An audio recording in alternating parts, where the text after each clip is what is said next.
लोग सही कहल बा कि जैसन माई से शिक्षा मिलेला वैसन बेटी करेली सर। अरे बेटे हम साथ पैर पड़े तने गोड़ पे गिरे तने हमके माफ कर दा। हमके इतना ना गया मम्मी मम्मी जी देख रहा कुछ अरे रही के बात हम सब तेरे भाई रहे मारत रहे पीटत रहे यही के चलते हम उहे कुछ सीखले रहे तो तारे संगे कह देनी। हमार बाबूजी तो ए आश्रम में लेके आइल खुद दुख के मारल भी तो दूसरा के दुख बुझे तो खुद आके जिगर अल्लाह बन गई। हम तेरे गोड़ पे गिरे तो हमने के माफ कर दा आ तू ये कुल फेंक दा आ घर चला रहा है तेरे के हम अपन बेटी से भी ज्यादा अपन जान से भी ज्यादा तारे के मानब ना माई तो हम हमेशा अपन माई समझनी चाहे हमरा के तू कतना मरलू पिटलू तरह से कुछ ना कहेगो नहीं, लेकिन जब तू चाहत हो कि हम खुश रही अपन दुनिया में तो बाबूजी के कम से कम जोन 4 दिन की जिंदगी बहु करके खुश करके ए जी हम लोग गोड़ पे गिरे तने आज के बाद हम लोग के कोनो दुख तकलीफ ना दे सुन हमरे के माफ कर दीजिए। हम दे ऐसा गलती कैले बारी तो भी नहीं कर सकत हमार तो नरकों में जगह ना मिली। अब सोना नियन बेटी के घर से भगा दिया नहीं बेटा हमको बड़ा चला ना बाबूजी नहीं किया जा चलिए ना एक बार अपन जीवन सुधार ले लो। लेकिन बाबूजी हम तोहार अपन खून मानी तो अपन हाथ कुछ दे के हमार जो पूरा कर दा जी दे देना अब पूछिए के कहे पापा ने दागुदारी आया रे दागुदारी हो तबे हमर जो गवाम पूरा होई है नु सुना मत खड़ा करी जाके सुना मत कर मेरे लाल। माटी के बनल शरीरिया माटी के बनल शरीरिया माटी के बनल शरीरिया माटी में मिल जाइए भाई हो केहू कुछ लेके नहीं जाई केहू कुछ लेके नहीं जाइए भाई हो केहू कुछ लेके नहीं जाई। एक दिन नदी के तीरे जाते रहनी धीरे धीरे एक दिन नदी के तीरे जाते रहनी धीरे धीरे हम आँखें देखनी हम आँखें देखनी सोनारा शरीरिया यज्ञ में जार लहराम हम आँखें देखनी सोनारा शरीरिया यज्ञ में जार लहराम। जय बाबा गुरु गोरखनाथ। अरे क्यों घर अरे माता जी रवा लागत है कि पहले ही से सुनत रहने ना बाबा जी आओ पता दे। हाँ एकदम सुन करिए यही से प्यार चली यार भगवान ही तेरे घर द्वार बनल रह हंसत रही जा खेलत रही जा अपन घर परिवार में रही जा हित मित जे जे रहा एक मुहे सभे कहल हित मित जे जे रहा एक मोहे सभे कहल बेटा के जरले मानुष के तनवा तबे तर लहरा बेटा के जरले मानुष के तनवा तबे तर लहरा हम आँखी देखनी सुनर शरीरिया यज्ञ में जार लहराम हम आँखी देखनी सुनर शरीरिया यज्ञ में जार लहराम। हई देखो ना ये हनी का पते नहीं खे अभी तक ले खाना मांगत है ना हाँ। हाय हाय माज के लिया वो का? बता ना रहत रहे बेटी त कहत रह कैसे तो ऊ करी ने आते ना करबे ओकर काम करे त भाग तो गोई तब तू नहीं मत के वो मत के लिए बुको कना बियाह कर सदानी तो रिस जाने कर तोरा घरे जाई त नौकरानी मत कर हम तोर बेटी आईती करम का जाने कसम अरे कसम ते कैसे आ गई साड़ी हमारा घर में साहिल अपना लड़के करे के कहत आय हाँ। करेजा पे मुंह करे खातिर बुला ले आ के हाँ, तोरे कारण ही लड़की हमार कोई हां अरे हमारा कारण तब लड़किया के जैसे तू खिलाड़ बाड़े ना बुढ़ौती में बियाह कइल ह हाँ। तो तर जवानी फटत रहे वही तो तर लड़कियों के जवानी चल गुलो तोरो के तो केहू ना लियत रहे रे तोरा के हम सहारा ना देले रहते थे अरे अपन मुंह ना देखला हमार करम फुट रहे हमार करम फुट तो तारा के बुढ़को पर तारा मुंह में दांत नहीं खे आ तारा बियाह करके में माई बाबू बहुत तरस नु ओकन के आंखी में मारा में माई बाबू के पड़ रहे काहे ना महाराजा के चल गोरी हां काहे ना महाराजा की आवर ठूस ल देता नहीं लौड़ी लग बनी जबे छिपा मार के आ बर्तन मुझे कल पे बुगे कुल लियाई बा तबे तरह के खाना मिली ना तो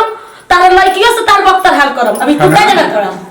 जान गई हम बुझ गई ते नागिन है सिख नागिन काला नागिन तू आवाज साफ होली तू अरे दोस्त लोगे हम जाना जानते नहीं कमरे तानी अरे ते घर उजाड़ दे है अपना गांव उजाड़ दे है हां अरे क्या कहत रे कब बोलते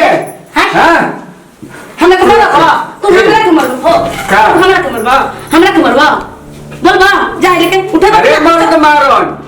थोड़ा शर्म आवे के चाहिए कावन जी के सरा पति भगवान होलन पति हाँ। भाई बुड़को कने पति हमर हां हाँ, तो का हो? तोरा खातिर है घरावा खातिर तोरा ले बियाह कइल बनी तोरा के सेवा करे खातिर ना है छिपा उठा देखो आ लेके एकर जबान देखो पहले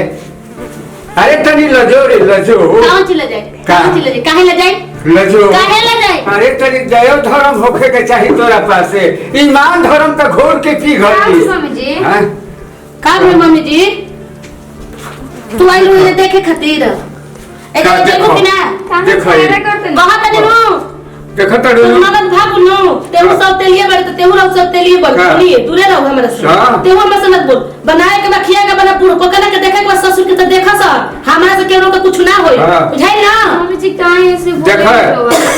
देखो एक काहे ना बतिया बोले काहे ना बोले अरे वो नहीं आ रहा माई के बदले तू बस सास से चबा के मुंह के धर अरे, ले अरे, और तू अपने मतारी कहीं बुड़को का ना निमर रहते कर मेहरारू मर रही माई बाप के चरनिया में बसेला चारों धाम माई बाप के चरनिया में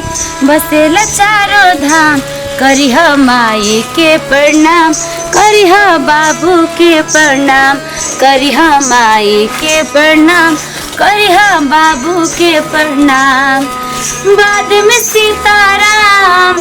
बाद में सीताराम बाद में सीताराम बाद में सीताराम करिह माई के प्रणाम। जय बाबा गुरु गोरखनाथ देव घर में केहू बा माता जोगी बाबा अरे बाबा बड़ा भाग्य कि हमारा दरवाजा पर पत्थर नहीं बैठी महाराज हई कोमल उम्र में रवा जोग साधन कैसे साध लेनी ये तो हमरा देख के बड़ा इतनी आश्चर्य हो रहल बा महाराज बैठी बैठी महाराज बैठी बैठी महाराज अरे अरे ना ना बाबा इस तोहर माथ के पगड़ी हटे और पगड़ी के कबो धूल में मत लेटाई त हाँ करी देखी ना तुम्हार बेटी हम समाज साधु बनी। साधु संगत में हमारी जिंदगी जाला हम यही सोचत रही बाकी क्या करी हम घर के कलह परिवार में ऐसा फंस गई बनी कि कुछ कहात नहीं के मेहरारू जैसे रणचंडी बन गई बिया महाभारत की शकुनी बन गई बिया हमार मिला टेंशन में मर रहल बा बाबा कोनो हमरो के साथ बताई। अरे रोही मत ऐसे जौना उम्र में बानी वो उम्र में हंसे के खेले के भगवान के भजन करे के उम्र होला रोवे के ना रोवा आखिर घर में का दिक्कत बा का परेशानी बा का करी मेहरारू मर गई एगो मेहरारू हम एगो छोट बच्चा रहे लड़की रहे हम सोचनी कि ओकरे के पालन पोषण करे खातिर कौनो से मैं एगो ले आई एगो का हमरे के उनकरा के बोलाई बतानी कहा हमरा काश से कि अरे कहाँ बनी रे किस्मत वाला के मिलेला का कही हमरा कहलो पर नानू आई हमार बात के हम सुनी कर दे रे हमरा से इतना बाकी ओकरा से हम कैसे हूँ बोला तनी जिया तनी जी रहल बानी कैसे हूँ एकदम जिंदा लाश बानी का करी खारा बेटा पर तो नहीं खन जा बेटा पतो ही एगो लड़की रहे यही कारण लड़की का जाने कहाँ भाग गई भैया भागा गया छोड़ गए बहुत सुंदर लड़की रहे हम सोचे अरे अरे बाबा रो बैठी तो बुलाए कहाँ मारे रे अब सुने ना हमारे बात ना सुने हम सोचत रही कि आई हमारा से कुछ कही राह सलाह ना करे ले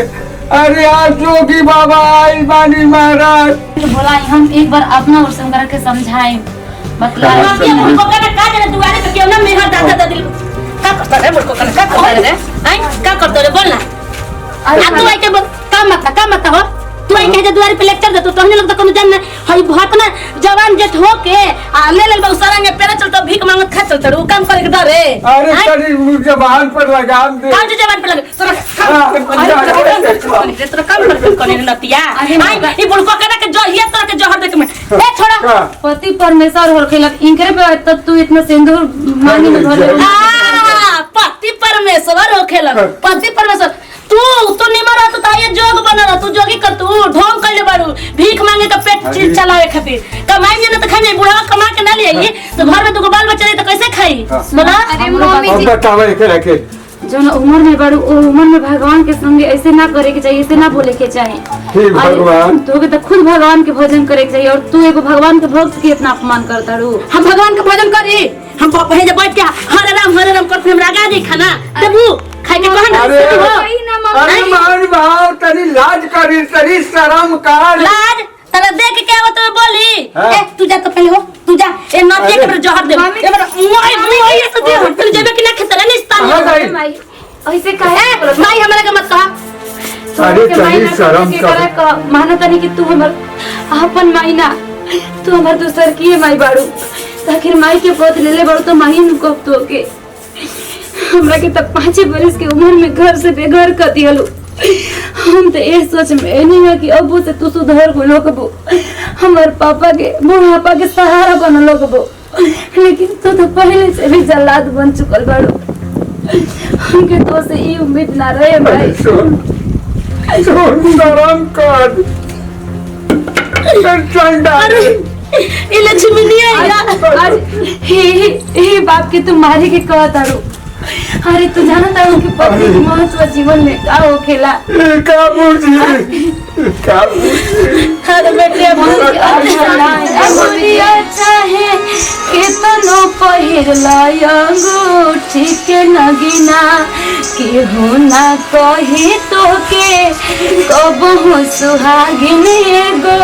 सेनुरा बिना कि हो ना कही तो के कबहू सुहागिन एगो सेनुरा बिना अपन दिन कैसे लागलू माई ये बाबूजी रहन तोहरो सब तेली में तारा के बूढ़ के संगे बियाह करत रहली त बाबूजी हमार सहारा बन के तो के लेके आइल और आज आके तू उहे अपन माई के चरित्र आज इजी दिखावत बाड़ू लोग सही कहल बा कि जैसन माई से शिक्षा मिलेला वैसन बेटी करेली सर अरे बेटे दस पैर पड़ा तने गोड़ पे गिरत तने हमके माफ कर दा हमके इतना ना गया मम्मी ओके मम्मी जी और देख रहा कुछ अरे रही के बात हम सब तेरे भाई रहे मारत रहे पीटत रहे यही के चलते हम उन्हें कुछ सीखले रहे तो तारे संगे कह देनी हमार बाबूजी तो ए आश्रम में लेके आइल खुद दुख के मारल भी तो दूसरा के दुख बुझे नहीं तो खुद आके जिगर भी अल्लाह बन गइल हम तेरे गोड़ पे गिरत नहीं हमने के माफ कर दा आ तू ये कुल फेंक दा आ घर चला रहा है तारे के हम अपन बेटी से भी ज्यादा अपन जान से भी ज्यादा तारे के मानब ना माई तो हम हमेशा अपन माई समझनी चाहे हमारे कि तू कतना मरलू पिटलू तरह से कुछ ना कहेगो नहीं लेकिन जब तू चाहता हो कि हम खुश रही अपन दुनिया में तो बाबूजी के कम से कम जोन 4 दिन की जिंदगी बहु करके खुश करके ए जी हमरा ना गोड़ पे गिरत नहीं आज के बाद हम लोगों के कोनो दुख तकलीफ ना दे हम लोगों के माफ कर दे जी हम दे ऐसा गलती कहले बारी तब जी भी नहीं की सकत। हमार तो नरकों में जगह ना मिली। अब सोना नियन बेटी के घर से भगा दिया नहीं। बेटा हम घर चला ना बाबूजी हम लेके जा चली ना चली ना एक बार चलो भाई खून तो अपन जीवन सुधार ले लो। लेकिन बाबूजी हम तोहार अपन खून मानी तो अपन हाथ कुछ दे के हमार जो पूरा कर दा। जी दे देना। अब उठिए के कहे बाबा ने दागुदारी आया रे दागुदारी आओ तबे हमर जो गवा पूरा होई है नो। बेटा लेकिन घर चलो सुना मत खड़ा करी जाके सुना मत कर मेरे लाल। बेटी हम लेके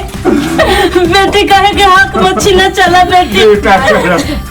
चलो चला बेटी। दोनों के हमेशा बेटी रहनी हमेशा बेटी रहो। मम्मी के बात मानी ना चली ना घर में चली। हम नहीं की जा सकते कैसे कि हम बाबा गुरु गोरखनाथ के ज्ञान ले चुकल बने और जो एक बार ज्ञान ले चुकेला वो घर पे ना रहेला पापा। हम तुम लोग से मिले खातिर हमेशा आवत रहो। अभी हम के जाएगा तुम लोग। मम्मी जी हम कैसे ना भागिन बनी। भगवान अपना दिन में औलाद भी न देला। एगो बेटियों रहे तो करे के सौतेली दुख दे के भगा देनी। आज हमरा कितना बुझाता हम ना सोचनी तो इतना ऐसे हम एक घर में ना रहम जी। हमारे घर में रह के कोनो हक हम नहीं के जी।